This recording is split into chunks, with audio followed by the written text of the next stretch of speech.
হঠাৎ কোনোদিন যদি এক ধরনের ক্রিয়েচার পৃথিবীতে হামলা করে এবং ১ মাসের মধ্যে পৃথিবীর 95% পপুলেশন শেষ করে ফেলে, তাহলে কি হবে? তাছাড়া এই ক্রিয়েচার পৃথিবীর অন্য কোনো প্রাণীকে আক্রমণ করে না, শুধু মানুষকে আক্রমণ করে। আর মানুষ কি পারবে এই ক্রিয়েচারকে হারাতে? তারা কি টিকে থাকতে পারবে? তো আজকের গল্পটাই এমনই। তো আর দেরি না করে চলুন শুরু করা যাক।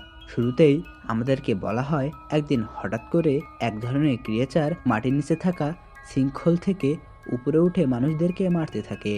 কিন্তু সমুদ্রপৃষ্ঠ থেকে ৮,০০০ ফিট উপরে এই ক্রিয়েচার হামলা করে না, তাই সিভিলিয়ানসদেরকে বলা হয় উঁচু স্থানে আশ্রয় নেওয়ার জন্য। এরপর ৩ বছরের সিন দেখানো হয়। একটি ছেলে, তার নাম হান্টার, সে একটি পাহাড়ের চূড়ায় বসে বাইনোকুলার দিয়ে দূরে কি একটা দেখছিল। তখন সে বুঝতে পারে তার আশেপাশে রিপার আছে। এখানে মানুষেরা এই ক্রিয়েচারকে রিপার নাম দিয়েছে। তখন রিপার তাকে ধাওয়া করতে থাকে। তখন হান্টার একটি লাইন ক্রস করে। এটি হলো লাইফ লাইন, অর্থাৎ এটি সেই লাইন যেটা ৮,০০০ ফিটকে ইঙ্গিত করে। অর্থাৎ ৮,০০০ ফিটের উপরে এই ক্রিয়েচাররা যেতে পারে না। এরপর হান্টার তার বাড়িতে ফিরে আসে। তখন তার বাবা উইল তাকে এই লাইফলাইন ক্রস করতে নিষেধ করে, কারণ উইল তাকে তার মায়ের মতন হারাতে চায় না। এরপর উইল এবং তার স্ত্রীর বেস্ট ফ্রেন্ড কেটি হান্টিংয়ে যায়। তখন উইল তাকে বলে আজকেও হান্টার লাইফলাইন ক্রস করেছে। তখন কেটি বলে এটি সাধারণ, কারণ সে এই এলাকার একমাত্র বাচ্চা এবং সে অনেক একা। তখন উইল বলে সে এখানে বিনা কারণে যায়নি, সে সেখানে তার মাকে শেষবারের মতন দেখেছিল, তাই সে সেখানে গিয়েছিল। এরপর তারা একটি হরিণ শিকার করে ফিরে আসে। তখন নিনা নামে একটি মেয়েকে দেখানো হয়। সে বিভিন্ন রকম ভাবে রিপারের শিল্ডকে গুলি করে ভাঙার চেষ্টা করছিল। এখানে আমরা বুঝতে পারি এই রিপারের উপর গুলি কাজ করে না। এরপর একটি ফ্ল্যাশব্যাক দেখানো হয়, যেখানে উইল তার স্ত্রীকে নিনার সাথে লাইফলাইন ক্রস করতে নিষেধ করে, কিন্তু তার স্ত্রী তার কথা শোনে না। তখনই উইলের ঘুম ভেঙে যায়। তার ছেলের ফুসফুসের সমস্যা ছিল। ওই রাতে তার অক্সিজেন ফিল্টার নষ্ট হয়ে যায়। এজন্য উইল আরেকটি নতুন অক্সিজেন ফিল্টার লাগিয়ে দেয় এবং হান্টারকে বাঁচিয়ে নেয়। সে অনেক চিন্তিত হয়ে পড়ে এবং সে বোল্ডারে যাওয়ার সিদ্ধান্ত নেয়। পরের দিন উইল তার ছেলেকে বলে তাকে বাইরে যেতে হবে, কারণ তার অক্সিজেন ফিল্টার ফুরিয়ে এসেছে। তখন হান্টার তাকে যেতে নিষেধ করে। তার মাও একই কথা বলে গিয়েছিল, কিন্তু তার মা আর ফিরে আসেনি। ওই রাতেই উইল নিনার কাছে যায় এবং হান্টারের কথা বলে এবং সে বলে তার বোল্ডারে যাওয়া ছাড়া আর কোনো উপায় নেই। তখন নিনা তাকে বোঝায় এটা অসম্ভব, তুমি রিপারদের মোকাবেলা করতে পারবে না, তুমি শীঘ্রই মারা যাবে। আর আমি বোল্ডার যাওয়ার সব রাস্তা চিনি, কিন্তু এমন কোনো রাস্তা নেই যেখান দিয়ে গেলে তুমি ৮,০০০ ফিটের উপরে থাকবে। আর তুমি যখনই ৮,০০০ ফিটের নিচে গিয়ে নিঃশ্বাসের মাধ্যমে কার্বন ডাই অক্সাইড ছাড়বে, রিপার তোমাকে খুঁজে বের করবে এবং মেরে ফেলবে। তখন উইল বলে তুমি একমাত্র যে ওদের সঙ্গে লড়াই করে বেঁচে ফিরে এসেছো এবং তুমি এই ৩ বছর ধরে ওদের নিয়ে রিসার্চ করছো, তোমার কাছে তো কোনো রকম স্ট্র্যাটেজি থাকতে পারে। এখানে আমরা জানতে পারি উইলের স্ত্রী এবং তার বন্ধুরা নিনার সঙ্গে একটি অপারেশনে গিয়েছিল, সেখানে তারা মারা যায়, শুধু নিনাই সেখান থেকে বেঁচে ফিরে আসতে পেরেছে। তখন উইল বলে আমি একটি রাস্তা জানি, এটি একটি মাইনের রাস্তা, এই রাস্তা দিয়ে গেলে আমরা বোল্ডারে পৌঁছে যেতে পারবো। তখন নিনা বলে তুমি বোল্ডারে পৌঁছতে পারলেও বোল্ডার এখান থেকে ২,০০০ ফিট নিচে, সেখানে অনেক রিপার থাকবে এবং আমরা সেখানে মারা পড়বো। তখন উইল সেখান থেকে চলে যায় এবং পরের দিন সে তার জিনিসপত্র গোছাচ্ছিল। তখন কেটি তার সঙ্গে যাওয়ার সিদ্ধান্ত নেয়। উইল বলে তোমার যাওয়া উচিত হবে না। তখন কেটি বলে একদিন না একদিন আমাদেরকে এই রিপারদের সঙ্গে লড়াই করতে হবে, আমিও তোমার সঙ্গে যাব। তারপর কেটির সাথে নিনার দেখা হয়। নিনা বলে তুমি ওদেরকে প্রতিরোধ করবে কিভাবে? ওদের উপর গুলি কাজ করে না, আমরা সেখানে গিয়ে মারা যাব। এখানে আমরা বলতে বুঝতে পারি নিনাও তাদের সঙ্গে যাচ্ছে। এরপর তারা তাদের জার্নিতে বেরিয়ে পড়ে। তারা যখন নিচে নিচে নামছিল তখন নিনা তাদেরকে তার ট্র্যাকার দেখায়। সে বলে এই রিপারদের ম্যাগনেটিক ফিল্ড পৃথিবীর অন্য কোনো প্রাণীর থেকে অনেক বেশি, তাই এই ট্র্যাকার তাদের ম্যাগনেটিক ফিল্ড লোকেট করে এবং আমাদেরকে বলে দেয় যে তারা কোথায় আছে।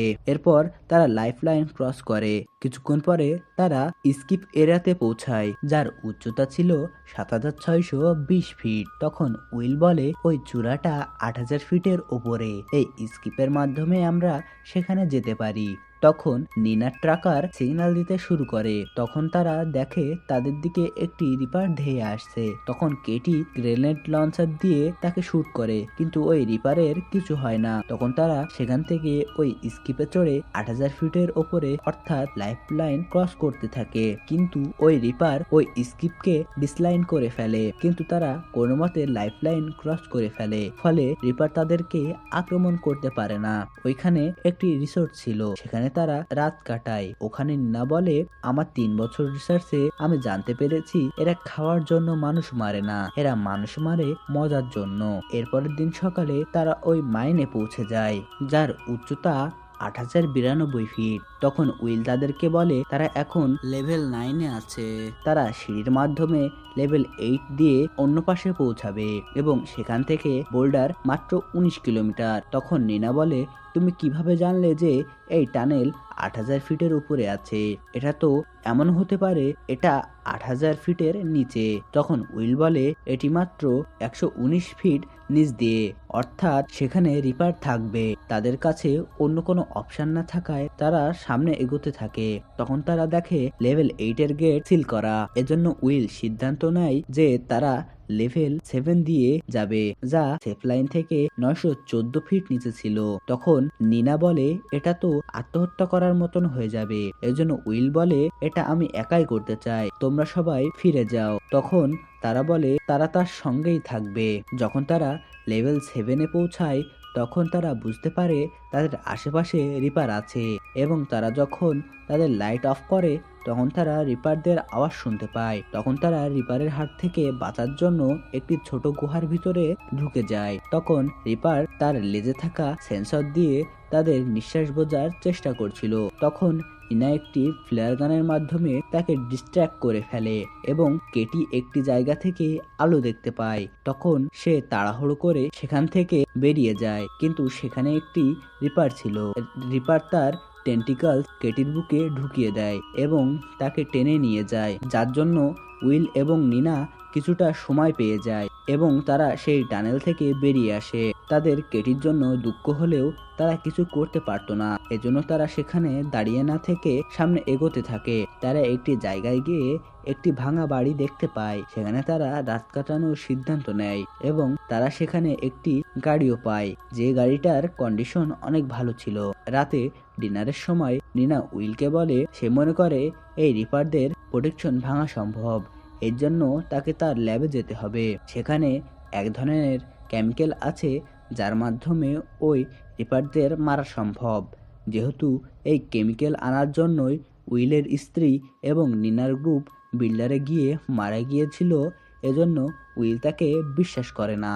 এরপরের দিন তারা সেই গাড়ির মাধ্যমে বিল্ডারের হসপিটালে যায় এবং সেখানে তারা উইলের ছেলের জন্য অক্সিজেন সেল খুঁজতে থাকে। তখন উইল সেগুলো খুঁজে পায়। তখন সেখানে নিনা তার ট্র্যাকারের মাধ্যমে বুঝতে পারে তার আশেপাশে রিপার আছে। তখন রিপারটি তাদের উপর হামলা করে দেয়। তখন উইল তার কাছে থাকা অক্সিজেন সিলিন্ডার ব্লাস্ট করে দেয় এবং সেই রিপারটি বাইরে পড়ে যায়। এরপর তারা সেই গাড়িটি নিয়ে সোজা নিনার ল্যাবে চলে যায়। নিনা তখন কেমিক্যালটি বানানো শুরু করে। নিনা যখন সেই কেমিক্যালটি বানিয়ে ফেলে তখন সে তার বুলেটের ওপর একটি প্রলেপ লাগিয়ে নেয়। এরপর সে রিপারের শিল্ডকে গুলি করে, কিন্তু সেই রিপারের শিল্ডে কিছু হয় না। তখন নিনা উইলকে সেখান থেকে চলে যেতে বলে, কারণ সে সেখানে রিপারদের মারার জন্য আরও এক্সপেরিমেন্ট করতে চায়। সে বলে আমি এখানে রিপারদের মারার ফর্মুলা বের করব, নয়তো আমি এখানে রিপারদের হাতেই মারা যাব। তখন উইল তাকে ছেড়ে যেতে চায় না। তখন নিনা বলে তোমার ছেলেকে আগে বাঁচানো জরুরি, আর এটি আমার ল্যাব হওয়ার কারণে এখানে আমার গাড়ি পার্ক করা আছে, আমি ইচ্ছা করলে চলে আসতে পারবো। তখন উইল সেখান থেকে চলে যায়। রাস্তায় উইলের গাড়ির চাকা পাঞ্চার হয়ে যায় এবং তার গাড়ি ক্র্যাশ করে। এরপরে সিন চেঞ্জ হয় এবং নিনাকে দেখানো হয় তার দিকে একটি রিপার আসছিল। তখনই তার একটি কার্যকর ফর্মুলার কথা মনে পড়ে এবং সে সেটিকে বানাতে শুরু করে এবং সেটি তার গানে প্রয়োগ করে। তখন রিপারটি তাকে আক্রমণ করে এবং সে সেই গুলি দিয়ে সেই রিপারটির দিকে শুট করে। এখানে সিন চেঞ্জ হয় এবং উইলকে দেখানো হয় সে গাড়ির ভিতরে অজ্ঞান হয়েছিল। সে গাড়ি থেকে বেরিয়ে পায়ে হেঁটে সেফ লাইনের দিকে এগোতে থাকে। তখন এই রিপাররা ধাওয়া করতে থাকে।